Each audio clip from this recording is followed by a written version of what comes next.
Today, we're diving deep into a developing situation that has caught the world's attention. Denmark has just made a move that could change the entire balance of power in Northern Europe.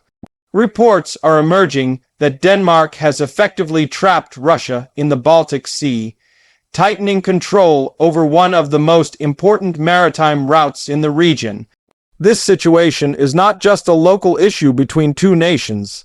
It could have far-reaching consequences for Europe, NATO, and even global trade. So let's break down exactly what's happening, why Denmark's actions are so significant, and how this move could completely reshape Russia's naval strategy and geopolitical influence. The Baltic Sea has always been a key strategic region, especially for Russia. It provides access to the Atlantic through the narrow Danish Straits, known as the Danish Belts and the Øresund Strait. These waterways are like Russia's lifeline to the rest of the world. Without them, Moscow's Baltic Fleet, which is based in Kaliningrad, would be cut off from the open ocean. For years, Russia has relied on these routes for both military operations and trade logistics. But now, with Denmark asserting firm control and closer coordination with NATO, Russia finds itself facing a blockade-like situation. This has effectively trapped Russia's naval power inside the Baltic Sea. Denmark's move didn't happen overnight. For months, tensions in the Baltic region have been building. After Russia's aggression in Ukraine and its growing confrontation with the West, the Baltic nations, Denmark, Sweden, Finland, and the Baltic states have strengthened their military coordination. When Finland joined NATO, the balance of power in the north shifted drastically against Russia. Suddenly, Moscow found itself surrounded by NATO members on almost all sides in the Baltic region. Denmark, being the gateway to the Atlantic through its control of the Danish Straits, became even more crucial. Recent reports suggest Denmark has begun implementing stricter monitoring, control, and naval patrols across the Danish Straits. These moves are officially justified as security measures, but in reality, they serve a dual purpose. They allow NATO to monitor Russian ship movements, restrict potential military transits, and limit Moscow's ability to project power beyond the Baltic Sea. By reinforcing its naval presence and installing new surveillance systems, Denmark has effectively placed a geopolitical trap around Russia's naval routes. This strategic trap is not just symbolic. It has real military implications. The Russian Baltic Fleet, although modernized in some aspects, remains limited compared to NATO's combined power in the region. The fleet is responsible for defending Kaliningrad and securing Russia's maritime trade routes. But with Denmark and its allies tightening their control over the exits, the fleet's operational freedom is shrinking fast. Moscow can no longer move freely through the Danish Straits without being tracked, intercepted, or even blocked. This means that in any future conflict scenario, Russia could be completely cut off from the Atlantic Ocean, essentially isolated within its own waters. To understand why this is such a big deal, we have to look at geography. The Danish Straits are the only natural passages connecting the Baltic Sea to the North Sea. These include three narrow channels: the Great Belt, the Little Belt, and the Øresund. All of them fall under Denmark's jurisdiction or shared control with Sweden. This gives Denmark enormous leverage. Any ship entering or leaving the Baltic must pass through these straits.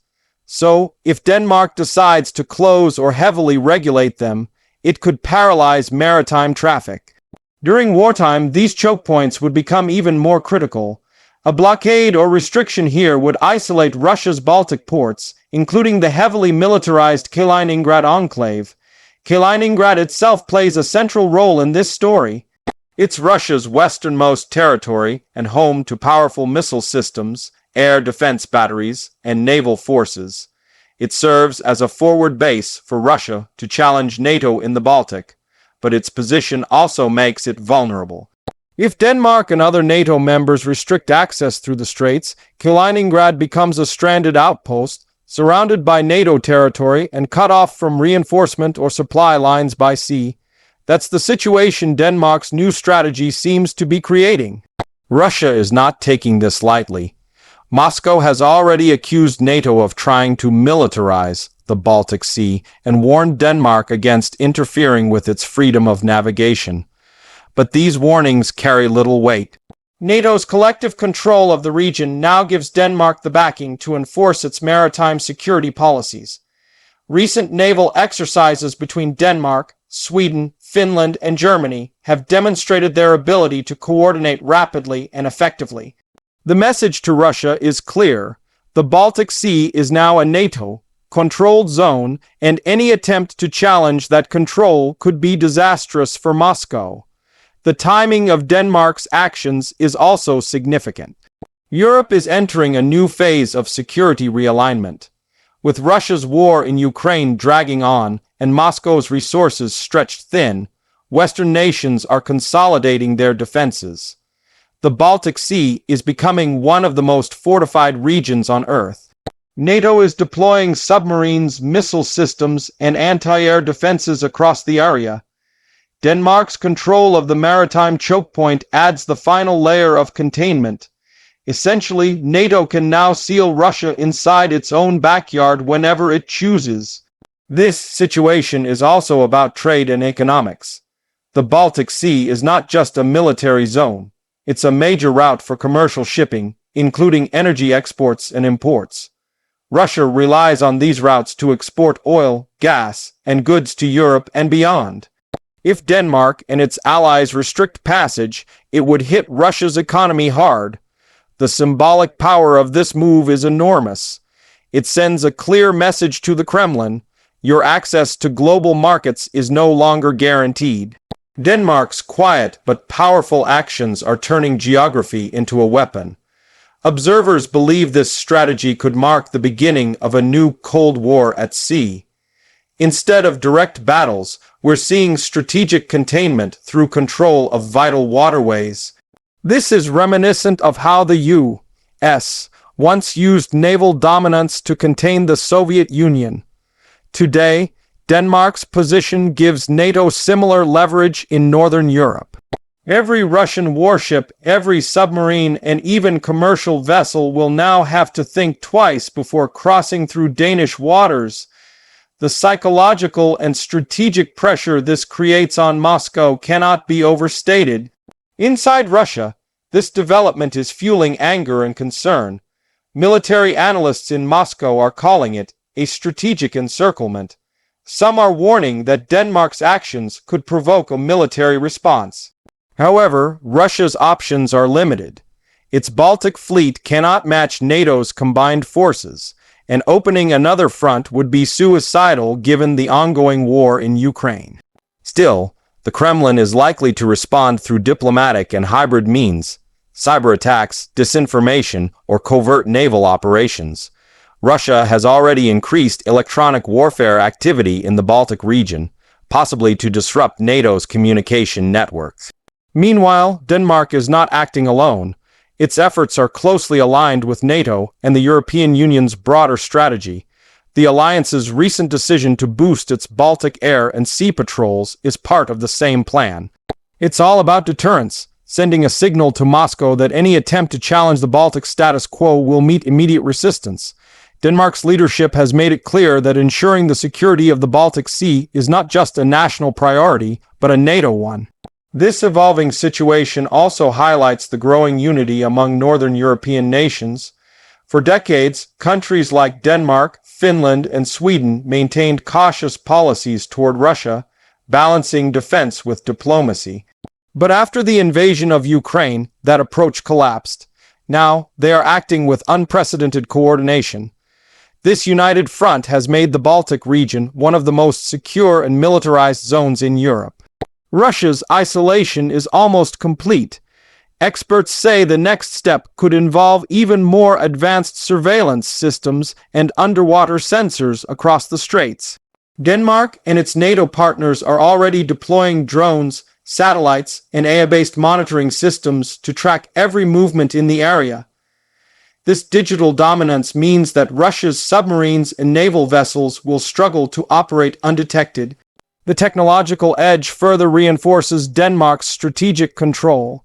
From a historical perspective, this situation is deeply ironic. Centuries ago, Denmark collected tolls from ships passing through these same straits under the Sound Dues system, giving it immense power over European trade. Now, in a modern context, Denmark is once again leveraging these waters for strategic advantage. History, it seems, has come full circle. For ordinary people, it might seem like just another geopolitical story, but its implications reach much further.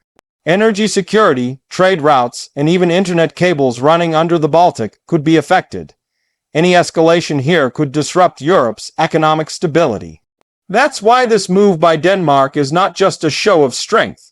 It's also a warning that the Baltic Sea is now under firm Western control, and Russia's freedom to operate there is over. If this standoff continues, we could see a permanent divide in the region. Russia's naval base in Kaliningrad might become a heavily fortified but isolated stronghold, while NATO consolidates total maritime dominance. Denmark's control of the straits gives the alliance a powerful tool. It can apply pressure without direct confrontation. Every time Moscow tries to assert itself, Denmark can simply tighten the maritime leash. Many analysts predict that Russia will now shift its focus toward developing alternative routes, perhaps strengthening ties with Arctic shipping lanes or investing in overland logistics. But those are long-term projects. In the short term, Moscow is boxed in.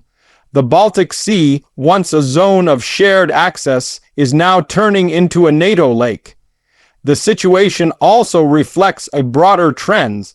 Small but strategically located nations like Denmark are playing outsized roles in global geopolitics. By using geography smartly and aligning with powerful allies, Denmark has turned itself into a gatekeeper between Russia and the West. This shows how even a small nation with the right strategy can influence the course of international affairs. As this story unfolds, the world is watching closely. The question is not just how Russia will respond, but whether this new maritime barrier will become a flashpoint for future conflict. For now, Denmark holds the upper hand. Its control of the straits, backed by NATO's strength, has effectively trapped Russia in its own waters. And unless Moscow finds a way to counter this, its Baltic ambitions could remain bottled up for years to come. So, as Denmark quietly tightens its grip and Russia searches for options, one thing is clear. The balance of power in the Baltic has changed forever. The sea that once connected east and west has now become a line of division. What happens next could determine not just the future of the Baltic, but the next chapter of global security itself. And that's all for today's deep analysis of how Denmark just trapped Russia in the Baltic Sea. This story is developing fast, and it represents one of the most critical shifts in European geopolitics in recent years. Stay tuned for future updates as this situation continues to unfold, and don't forget to like, share, and subscribe for more in-depth coverage of world events.